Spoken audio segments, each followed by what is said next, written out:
Welcome to Shield Maidens, Women of the Norse World, the podcast that celebrates the remarkable women of the Viking Age. From fierce warriors and powerful queens to wise seers and cunning goddesses, these women left an indelible mark on history. Join authors Johanna Wittenberg and K.S. Barton each month as we explore the stories, achievements, and impact of Norse women. Welcome to Shield Maidens, Women of the Norse World. This is episode 12, in which Johanna and I continue our discussion about women in Anglo-Saxon England. This episode, we're going to be talking about some individual women. In the last episode, we kind of gave an overview of what Anglo-Saxon was like, how they were similar to the Scandinavians, how they were a little bit different once they converted to Christianity, why we have forgotten about some of these women, or maybe not forgotten, why we don't know anything about these women. I was going to say, in some cases, not even heard of them. Right. We haven't forgotten, and we never knew about them in the first place. So this time we're going to zoom in on a few specific women who wield their own power in Anglo-Saxon England. I'm K.S. Barton, and I'm the author of the Norse Family Series, in which a young daughter of a Jarl and a Viking warrior are caught in a deadly blood feud between two families. And with me is Johanna Wittenberg. Hi, Johanna.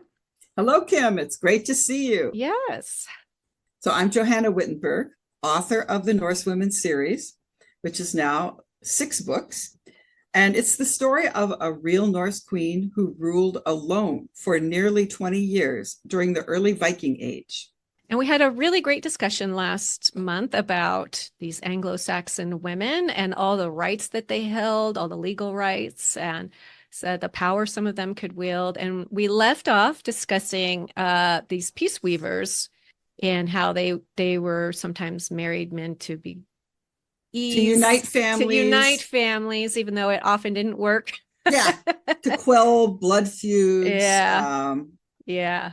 But these highborn women, they also had their own power, as we talked about in the last episode. They had power and had rights in their own right.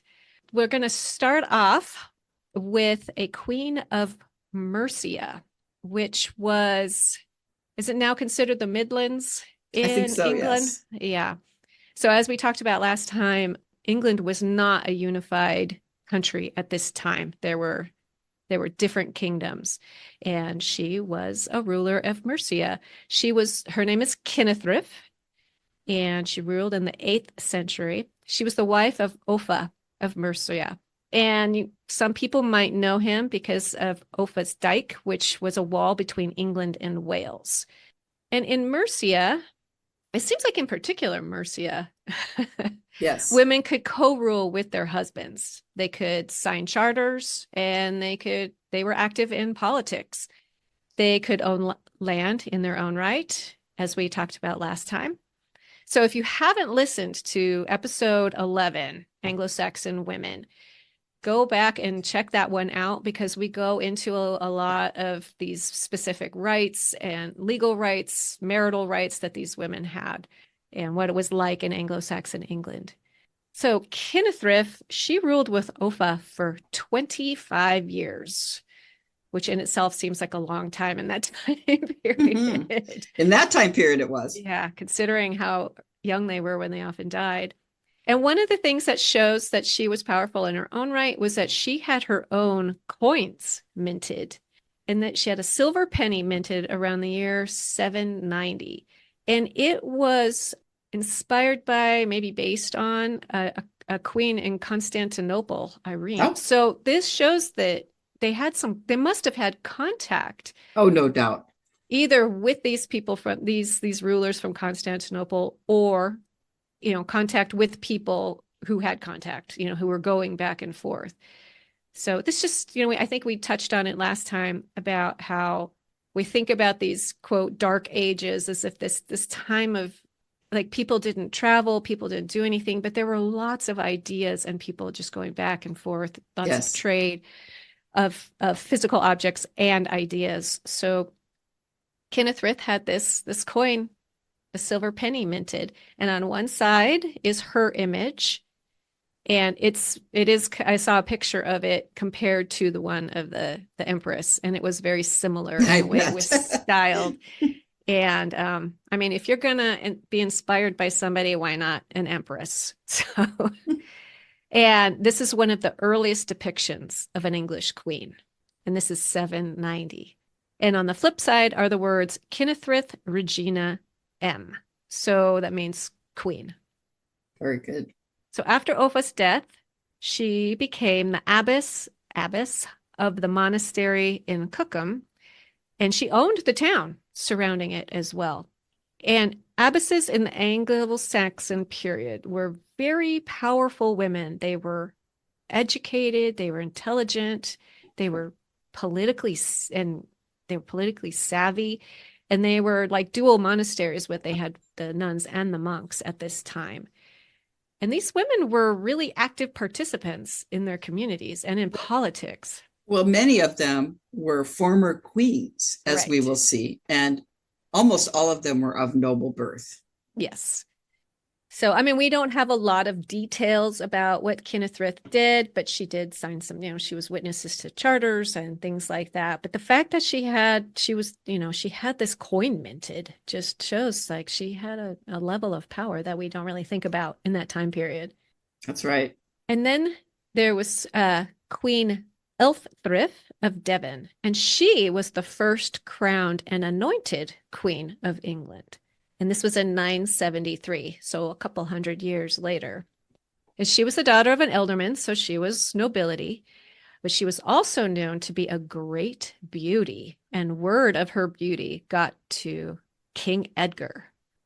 So the king sent one of his men, Ethelwald. There'll be a lot of names starting either with Elf or Ethel. Kind of like further. Thor in Iceland. Yes, exactly. So the king sent his friend, one of his men, Ethelwald, to he wanted to see if the rumors of Elfthryth's beauty were true. This reminds me of when King Henry VIII sent his men off to see if Anne of Cleves? Anne, yes. I was all of a sudden drawing a blank. He wanted to know what she looked like. Which, yeah. Let's not go there. You don't have to go there. No. So the rumors of her beauty were true, but it didn't turn out the way exactly King Edgar wanted, because Ethelwald fell in love with her and he married her instead of the king. So the king's friend, who he sent to find out her beauty, ended up with her. And he went back and he told King Edgar that Elfthryth was ugly and misshapen. He wanted to trick the king, so they were able to stay married. This was long before the internet. He was probably thinking, "There's no way the king's going to find out what she actually looks like." But the rumors were still going around about how beautiful she was. So King Edgar demanded to see her. So Ethelwald tells his wife, Elfthryth, he tells her to dress ugly, to dress down, but she was having nothing of that. I don't know if she was ambitious or she was just smart enough to know that it's never a good thing to try and trick a king, or maybe a little of both. Or whether she was even married against her will. Oh, I hadn't even thought about that. We don't know what happened there. Because that hear her side. Yeah, that did happen a lot in the Middle Ages. Women were abducted and just taken to be wives against their will. Property. Yeah. Didn't Queen Eleanor, wasn't Eleanor of Aquitaine? She was abducted too once. At one time, yes. Yeah. Anyway, I hadn't thought about that. That could have been true too. So she decked herself out. She really dolled herself up, looked beautiful, was in all of her finery. And so the King Edward was just instantly taken with her. Not long after this, the king and his friend, not friend, Ethelwald, frenemy, they head out hunting, and surprise, surprise, Ethelwald ends up dead. No, not surprising. No, not suspicious at all. It's interesting whenever I read like fantasy where it's set kind of in a medieval world and they do all these crazy things. And I'm like, well, I'll tell people, well, that actually happened. Yeah, I know. Oh, such and such writer is basing that on this particular thing. Because that happened, was it King Henry II or was some other king had done that. He took his brother out hunting, and next thing you know, the brother's dead. Yes. So a nice way to get rid of your rival is to go out Hmm. hunting with them. So Elfthrift she was an active participant in some reforms, some church reforms, and she was an ally of a particular bishop who was very powerful. And she, as well as like Kennethrift, she witnessed charters, and she did this as Elfthrift Regina once again, using the Latin, and she's saying that she is queen. Elfthrift was involved in 7 lawsuits that we know of, and 3 of those involved land.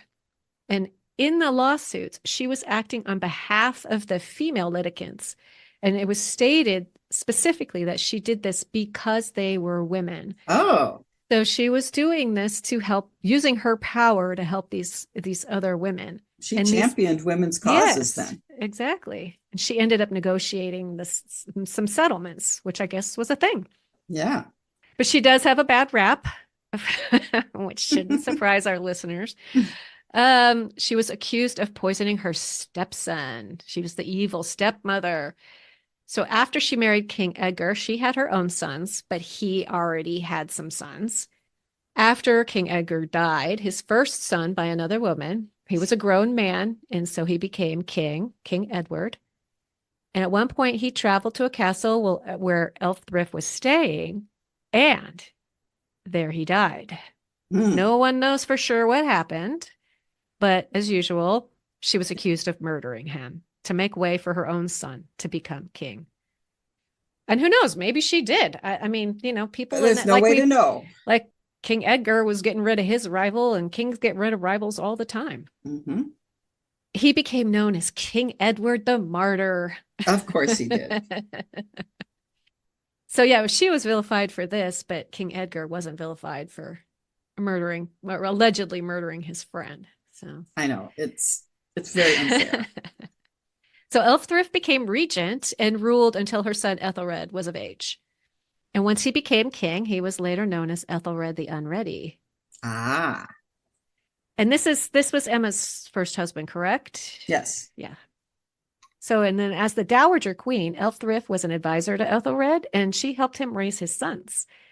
And in his will, Ethelred's son Athelstan, who we talked about when we had Patricia Bracewell on, Athelstan prayed for the soul of his grandmother who raised him. So he clearly had a great deal of respect for Elfthrift. So, well, it's an interesting aside about that. Ethelred the Unready, his name can also be translated as Ethelred the Ill-Advised. It's right. Yeah. And I wonder if that is a besmirching of his mother. I don't know that. That just occurred to me when you said that. Yeah. And I don't know. But it is a suspicion. But he didn't once the Vikings started coming, he really didn't make great decisions around them. No. But we don't know whether she had anything to do with that or not. Yeah. Wasn't he one of the ones who would just give them money to go away as if that was going to work? That was very common. But he's the one who was responsible for the St. Bryce's Day massacre. Yes. And that was very ill-advised. That was very ill-advised. Yes. I always imagine that the Vikings thought of the English as a bank. Like there's and the French, because the Frankish kings were paying, Paris, they paid them off like crazy. Oh my gosh, was it like 10,000 pounds of silver or something to get rid of the Viking horde? Incredible. And of course, then they just came back for more because they were like a piggy bank. Summer bank hours are open. I always could put myself in the position of the people who lived on the coast of like England or Normandy or France or anywhere. I mean, could you just imagine like as soon as the weather started to get warm, it just must have had like this deep sense of dread. Ugh, it must have been horrible, terrifying. Mm-hmm. Quite a number of Anglo-Saxon royal women were vilified by historians posthumously when they could not defend themselves. And a very excellent book that talks about the stories of many of these women in Anglo-Saxon England is by Annie Whitehead. And the book I'm referring to is Women of Power in Anglo-Saxon England by Annie Whitehead. She mentions many, many of these royal women that no one has ever heard of. And she tells their stories very carefully researched, and some of them are very involved. So I'm going to mention just a few of them and give you kind of a brief overview of what happened with them. If you want more information, I recommend her book, Women of Power in Anglo-Saxon England. So early in the 9th century, a woman named Gwenthryth was the daughter of a Mercian king named Kenwulf, and she became a very powerful abbess who inherited her father's land and ruled over several double monasteries. And as we mentioned earlier, they had at that time double monasteries where both men and women were monks and nuns lived communally, not together, but they had their separate sleeping quarters, but they did live in the same monastery and were ruled over oftentimes by an abbess. But after her father passed away in 825, the Archbishop of Canterbury wanted her lands. I don't know what the whole story is, but he persuaded the council to force Gwenthryth to surrender some of her holdings to him. And even though she retained her position as abbess, to submit to this authority of Canterbury. Well, a later historian, William of Malmesbury, accuses Gwenthryth of ordering the murder of her 7-year-old brother in order to take the throne as queen. However, she had already taken holy orders at the time that she supposedly committed this murder. They say that she had a servant kill this little boy and hide the body. But supposedly a dove flew over the altar of St. Peter's in Rome and dropped a message revealing the hiding place of the boy's body. What? Yeah.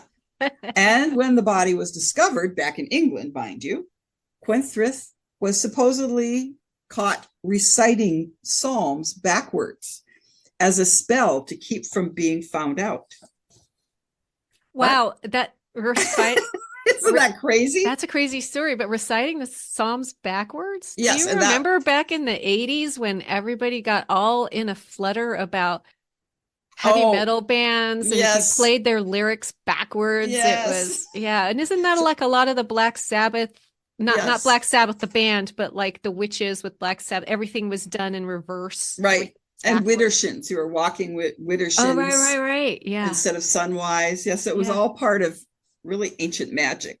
So anyway, according to Malmesbury, who's writing this really far-fetched tale that has absolutely no basis in fact, divine retribution struck Gwenthryth by making her eyes be torn from the sockets so violently that her blood is still spattered on the psalter from which she had been reading this psalm backwards. And not only that, but her murdered brother then became Saint Kenelm. Okay, so this is way after the fact. And in looking back at the actual history, it's likely that at the time this murder took place, Kenelm was actually in his 30s. He was a grown man. So this is just an example of a historian rewriting history to vilify a woman, a powerful woman.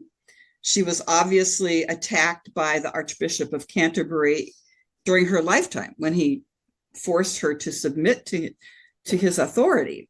So it shows that there was a lot of conflict and a lot of unrest going on towards women's status. This is all before the conquest. So, you know, there was a lot going on that was created problems for powerful women back then. So another bishop named Bishop Asser, who was a a very favored bishop of Alfred the Great, he wrote that West Saxons no longer recognized the king's wife as a queen because the last woman to hold that title, Queen Edbur, had been so evil. She tried to poison a rival, and she accidentally poisoned her own husband, the king. Now, this may or may not be true, but it was written after the fact. Edbur reportedly fled to Francia, where she was supposedly offered the choice of marrying Charlemagne or Charlemagne's son. Well, she chose the son because he was younger and probably a lot better looking, but she chose wrongly. And instead, she became a powerful abbess. The story goes on, and it's very far-fetched, but it's also very interesting to see how things were recorded much after the death of these women. So due to the antics of Edbur, whether they were true or not, Alfred the Great's wife, Elswith, who was the daughter of an Mercian elderman, she did not become queen. She was simply the king's wife. However, Alfred's sister, Ethenswith, did become a queen. She married a Mercian king, sorry for all this confusion, and she is described as Regina, and it's recorded as gifting land in her own name. So that's in Mercia. So Mercia retained their queens a lot longer than West Saxons did.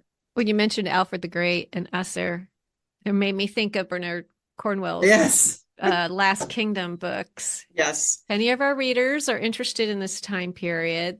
I haven't read all of the books because there's like 12. There's 10. There's 10. I think I've read the first 7, sorry to say. They're all wonderful. They are. But yeah, I loved the first one so much. I think I've read it and listened to it fabulous. Once or twice. So yeah, it's Bernard Cornwell's, what's the first? It's the Saxon Tales, but the first one is called The Last Kingdom. The first book that's is just called the first Last book. Kingdom. And that's what they called the TV series, which is also quite excellent, I must say. Yeah. But I will say that his fictional character Uhtred does take credit for a lot of things that actually happened. So, but it's very well researched, very interesting, and a fabulous read. I really recommend it. And King Alfred plays a pretty big role, at least at the beginning. Oh yeah, he does. He does. And this continues on after his death and through Ethelfled's rule. And that's what we'll talk about next. Ethelfled was the daughter, the eldest child of Alfred the Great and his wife Elswith. At some point when she was young, we don't know how old she was because we don't know when she was born, but Alfred the Great arranged for her to marry the Lord of Mercia. So he was not, we don't know if he was really a king or if he was just the elderman of Mercia, but at the time that this marriage took place, they were fighting the Vikings, and this was to cement an alliance to fight the Viking Great Army, which was sweeping over England at this time. Really, Wessex was the last kingdom, and that's what Bernard Cornwell's first book is about. Only part of Mercia was still holding out against the Vikings, so they needed each other. Ethelfled married this king of Mercia, and his name was, hold on, I don't have it written down here. Anyway, I'm trying to remember it. I know it perfectly well, but I just can't think of it right now. Anyway, her husband was much older than she was. And he became ill apparently around the year 902, which was shortly after Alfred the Great passed away, and Ethelfled's brother took over the throne, her brother Edward. He became king of Wessex. So the brother and Ethelfled was obviously at this time taking a very active part in this fight against the Vikings. Her husband lived till 911, but he was apparently very ill for about 9 or 10 years there, and not capable. He was not mentioned in any battles. And even there in the Irish annals, they mentioned that he was very ill. So she started taking over at some point a lot of this fighting, and also fortifying these towns. So Alfred the Great started fortifying towns, and she continued. That was what she's the most known for. She fortified 9 towns that we know of. Some of them bordered on Wales, and the Welsh were still a threat as well. And she did take retribution against the Welsh for the murder of a bishop. But she continued fortifying these towns, and some of them bordered on the Danelaw. So in 910, she allied with her brother Edward, who was the king of Wessex at this time, to stop a Viking rampage in the Battle of Tettenhall. And they inflicted very heavy losses on the enemy. And this is when the tide began to turn against the Vikings. She and Edward continued to fight in an alliance. In the year 916 and 917, she fought the Vikings and actually won many battles against them. In the year 918, she had just conquered Derby, Leicester, and York, and she passed away before she could actually receive the submission of the Vikings in York. After the birth of her daughter, Ethelfled chose not to have any more children. A male heir was not necessary, and Ethelfled did not remarry when her husband died. Instead, she ruled Mercia alone, and she made her daughter her heir. She did not find a husband for her daughter either, but her wishes were for her daughter to rule Mercia after her. So she was the only English noblewoman to pass her rule directly on to her daughter. However, her brother quickly took control of Mercia after Ethelfled passed away. She was hailed as Lady of Mercia and praised by the Mercian and later Anglo-Norman historians. She was called a queen by title, but in deeds a king. The Irish and Welsh annals called her a renowned Saxon queen. But her accomplishments were completely ignored by West Saxon historians. They only identified her as King Edward's sister. They gave him all the credit for vanquishing the Vikings. And we know of Ethelfled's deeds only because a history known as the Mercian Register was incorporated into some versions of the Anglo-Saxon Chronicle. So they tried to completely cover her existence and her power up after the fact. And this is before the Norman conquest. Yeah, she was amazing. Yes. And I looked it up. Her husband was Ethelred. Oh, thank you. I knew it was Ethel something, but I didn't want to that's a good guess. I appreciate it. I'm amazed that it wasn't in my notes, and I'm amazed that I didn't remember. Yeah, you could have said Ethelred as a guess, and it would be. I know, and I would have been right. But this was not Ethelred the Unready. Right. This was quite a bit before him. Yeah, it's interesting that she felt so bad for her that she didn't get to see the Vikings relinquish York, because that was a huge Viking stronghold. It really was. All the way up that far north. I mean, that's quite an accomplishment. And they held it for a long time. Yes. And nobody knows for sure what she died from. They think possibly a form of cancer, maybe, but nobody knows for sure. As we mentioned earlier, women really exercised leadership roles in the early Christian church. And abbesses could achieve as much power as male leaders. They owned land and they dispensed justice in the land they owned. Some abbesses had authority over secular and religious populations, in some cases equal to that of a bishop. Documents dating from the 9th up through the 12th century mention the ordination of women, which is something that is denied as ever existing. Monastic rules from early medieval period instruct abbesses to hear confessions, perform baptisms, excommunications, and blessings. So throughout Europe in the early medieval period, as we mentioned, there were many dual monasteries which housed both men and women, and they were very common and often under the power of an abbess. So one well-known woman is Saint Hild of Whitby, and she was an abbess during the period of she lived from about 614 through 680. She was a princess. She was the daughter of a king who had been murdered, and she was the niece of the current king. And she became the abbess and just established her own double monastery. So, as in Ireland, these early English monasteries educated men and women to the same level.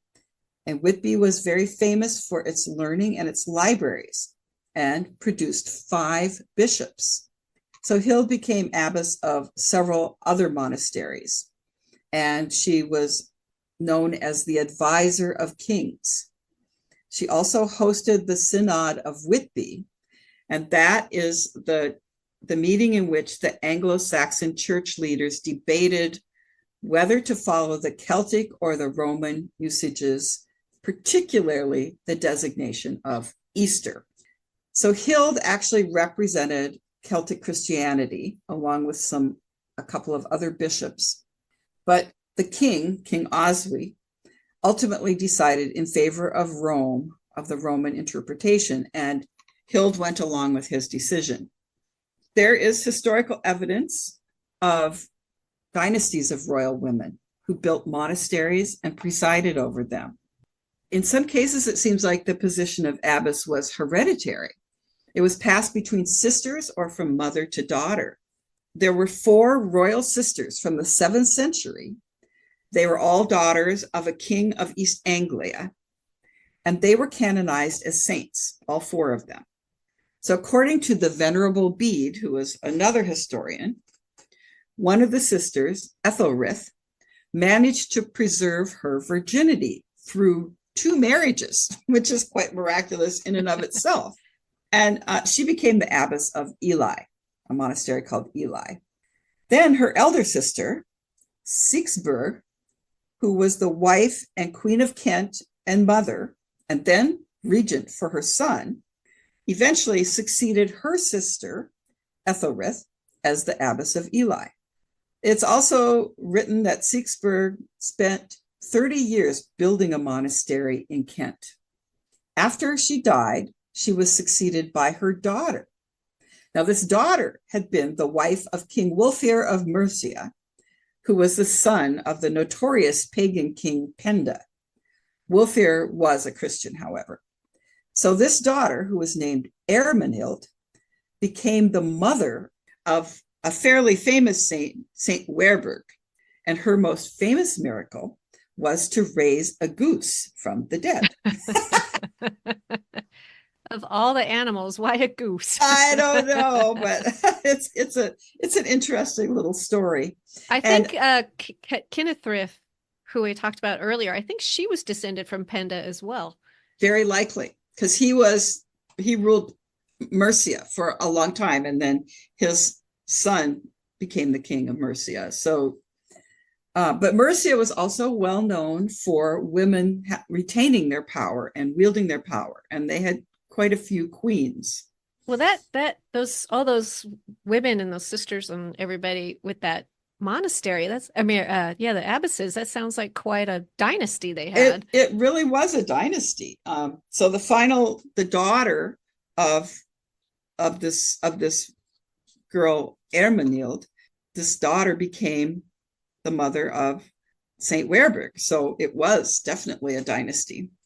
Well, that was the Dark Ages, quote unquote, but then came the Norman Conquest. And initially, after the Norman Conquest, William the Conqueror retained the Anglo-Saxon laws in England for a short time. But by 1072, he had changed his tune, and he established male preference primogeniture as the law of the land. The rights of women to inherit, own land, or even claim their own children were severely restricted. They were married off, and they effectively became the property of their fathers and husbands. Oftentimes, these were widows who were married to Norman men as a reward for supporting. So after the conquest really became the Dark Ages for women.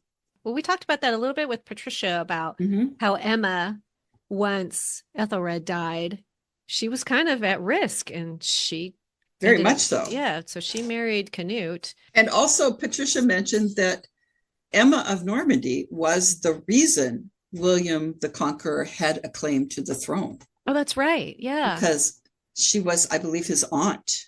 Okay. As I recall. Yes, it was very interesting because that was pre-conquest, but already there was Norman influence in England. I always, that's one of those like what if scenarios Yeah. of history. Like what if Harold had defeated William the Conqueror? Yes. What if he hadn't already been fighting and had to drag his men all the way across the country to go meet up? Well, yeah, I was like, oh, that's a really cool what if. Well, it's also considered the end of the Viking Age because Right. Harold Hardrada was killed in that battle before the Battle of Hastings, and that ended the Viking Age too. Yeah. So yeah, and the Vikings, well, they really left their mark everywhere, didn't they? They certainly did. But it is so ironic that, the Anglo-Saxons were so closely related to them in culture, and that the Anglo-Saxons technically invaded England before the Vikings did. Right. Yeah, considering how far north it is and how small it is, the Romans conquered it up to Scotland, and then, and then you had the Anglo-Saxons, and then the Vikings took over a good chunk of it for a while. They did. Yeah, it's pretty remarkable. It is. A poor little island. I know. So, well, I know why the Vikings went over. Their land was better, and yeah, the although weather was not probably a whole lot better than Denmark. I mean, no, that's true. That's true. so, Yeah, but Denmark was being pressed, by the Frankish Empire. so these are some pretty remarkable women, and I think it's good to mention the women who were influential in the church, because the church was such a huge player in It really was. the Middle Ages. I mean, they were every bit as powerful as the king in a lot of, or sometimes more so in a lot of situations. I think it was it Henry II who was trying to curb some of that power of the church. Yes, and Henry VIII did. Well, yeah, he dismantled it, but he yeah, did. it was Henry II, and who was the meddlesome priest. Why can't I remember his name? I'm thinking about it too, and I'm having a mental block. But oh my goodness! Won't someone rid me of this meddlesome priest? Right. Yeah. So even as early as Henry II, which was what, 12th century? Yes. Was trying to curb the power of the church. But by then, a lot of those abbesses were losing their power. It was Thomas Becket, the Archbishop of Canterbury. Becket, of course. Yes. Yeah. A Man for All Seasons, right? Isn't that the movie that was about him? I believe. Yes, I believe so. Anyway, very interesting. Yeah. Because the Archbishop of Canterbury was equal in power to the king. Mm-hmm. I love that these women were educated, or even that St. Hild was involved in the Synod of Whitby. I mean, yes, what an honor, what a show of respect for this woman. Well, I'm reading the second novel by Nicola Griffith about Hild. The first book is called Hild, and then the second book is called Meanwood.